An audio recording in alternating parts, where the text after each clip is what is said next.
Okie dokie. Well, guess what we've got back here again? We've got our Kamplite inverted lantern back on the bench one more time. When we had last seen this one, it had actually lit up to full brightness, as was doing good. But the thing that I've noticed after, of course, after I stopped the video and published it, whatever, I noticed that if it ran for any length of time, it would slowly start to lose its brightness and basically would go out if you didn't do anything with it. And it also seemed to be consuming a large amount of air. Now, I messed around with this a little bit today. I saved you the drudgery of watching me rinse this tank about 3 or 4 times to try to get any sort of debris out there, thinking that that might be the problem. And I really don't think it is, because I think where we have a problem here is how the fuel air system is working. And I haven't really got into one of these before, but if it's anything vaguely like the Coleman, I think the pin may be stuck, or there may be something that's just not quite right, because when the light starts to dim, if I take it and I shake it, it comes right back up to full brightness again, which leads me to believe that even though the valve is all the way open, it is still stuck in that one-turn lighting mode. So what this means is that we get to take this thing apart and you get to watch. So we're just going to start right in on this. Hopefully it's cooled off some. It's been off for a few minutes now, so hopefully it's not too hot. It's also cooled off here a little bit in Texas, so that's kind of nice. We've had a cold front come through, so just literally not more than an hour ago, so we went from being very muggy and sticky and humid and like 75 degrees, and it's now I don't know, humidity's dropped way off, and we're really at a pleasant like 65. This is 66 here in the shop. So at any rate, yeah, so we're going to have a few days of some nice cool weather, whereas before it was very, very unpleasant and steamy. So yeah, we're just going to basically take this. I'm going to set this aside because they are hard to find, so I'm going to put it over here where I can't break it. And then we're going to get to wreck the mantle that we put in, which that's fine. I've got more, but so then this porcelain piece comes out. We'll set that over here too. Now we can see what we need to do next, and that is, well, let me just go ahead and just get the mantle pane done. Get that out of here. Okay, that's done. Don't breathe the dust. It's a little bug residue. It's a little bit warm, but it's not terrible hot. Right. So the next thing we need to do, we need to take these 3 posts off. And for that, we're going to use this, because we just need to grip the post, and I'm going to use my little piece of paper here so it will not mar them up. So we'll just get this on here.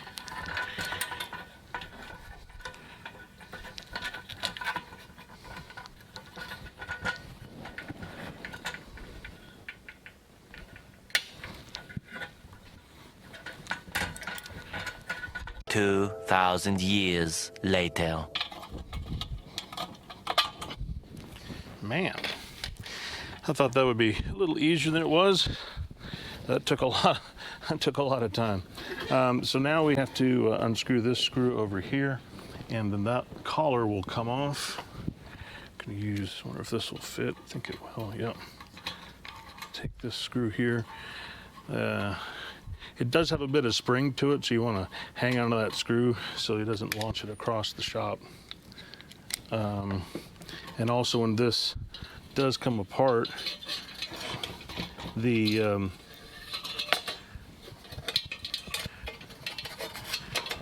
just gonna lift this up carefully here. This whole collar has just a just this thin little piece holding it together. So you just want to be very careful when you take that off. And also these little, well, used to be, I think, rubber spacer grommets are going to be launching out of there because they will have been loosened up, because the only thing that was holding them on was the screws going through them. And there should be one more, although I'm not sure where it is. So, right, so we're gonna go ahead and unloosen this nut right here, which will then allow us to separate the halves. So that is 3/8. And just hang on to this. Gotta love brass on brass. Thing's been together for I don't know how many years, and it just unloosens right up. So this is the whole the burner assembly, along with its air intake here. That's what this little box is for. When this sits on here, this has got some screen on it, so that way it tries to keep bugs out and stuff like that. We'll see if that works. and but it looks to be pretty clear, honestly. There's a little bit of rust on there, but not much, so that's good. We'll just set this aside.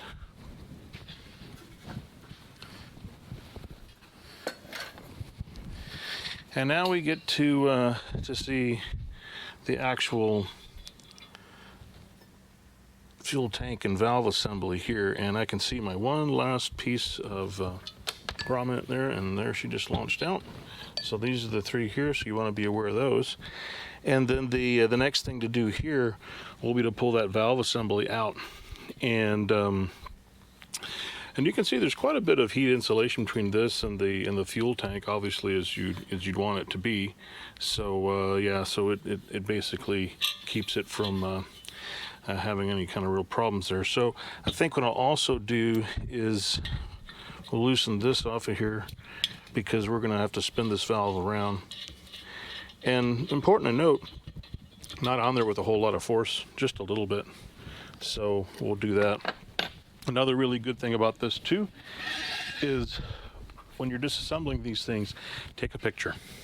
Take a picture of the orientation of the valve, so that way when you're trying to put this back together, you'll know right how to clock it. And I'm just going to kind of try to get a couple other shots here, maybe like this.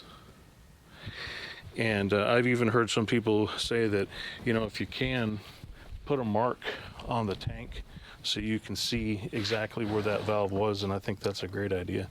So I'm going to go ahead and try to put a little line right here so I know right where that valve was pointed. And this, I think, is supposed to pull off, although I'm not sure. I mean, they said it does, but boy, I don't really see how it does. And I think that when I try to unscrew this, it's going to want to hit the it's going to want to hit one of these posts. So we'll just see what happens, I guess, really. This is going to be kind of interesting, because I don't want to mangle up these threads. I think I'm probably going to take off this whole assembly of the chimney, because then I won't have that in the way. So let's just go ahead and do that real quick. It shouldn't be too difficult.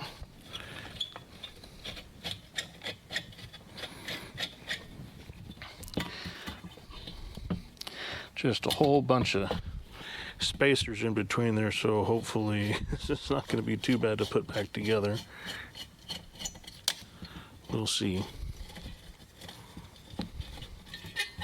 Okay, there we go. Oh yeah, that comes out nice and easy. So that's out of our way. And now we're basically just down to the donut fuel tank, which is why they call it a donut, because it looks just like one. And now it sits at least a little flatter on the bench, and we can figure out how to get this out of there.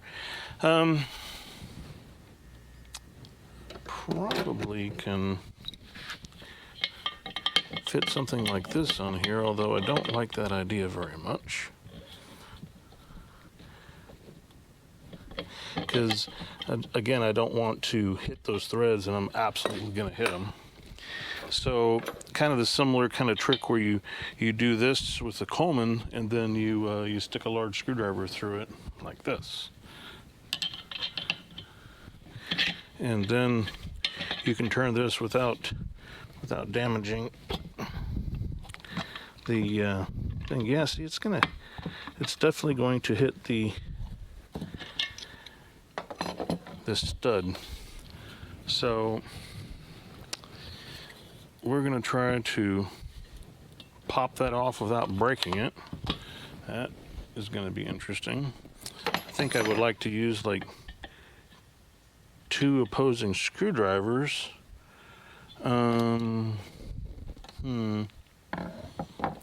Because it doesn't really want to move. It does look like it's just glued on there. I think that if I take this nut off, I'm going to have problems with the, because that's the packing here, but let's just see what happens when we loosen this.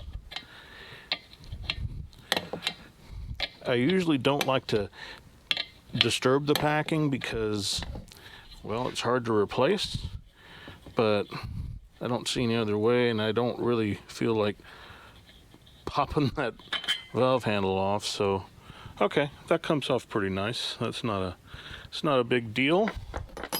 So we're pretty good there. That looks all pretty good. I think we're in good shape. This was actually moving quite nicely, so we're going to go ahead and continue on with that.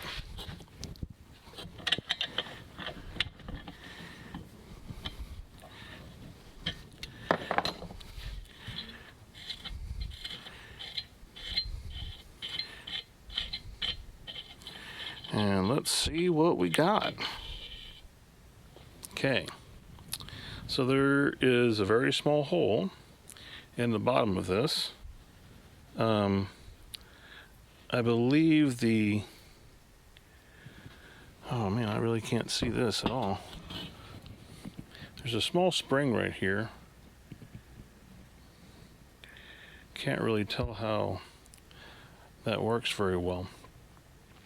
So I'm going to have to go get some better a visor that I can look at this a little closer. So you'll stand by. I'll be back. So this is a good point as any to make a break for this video here.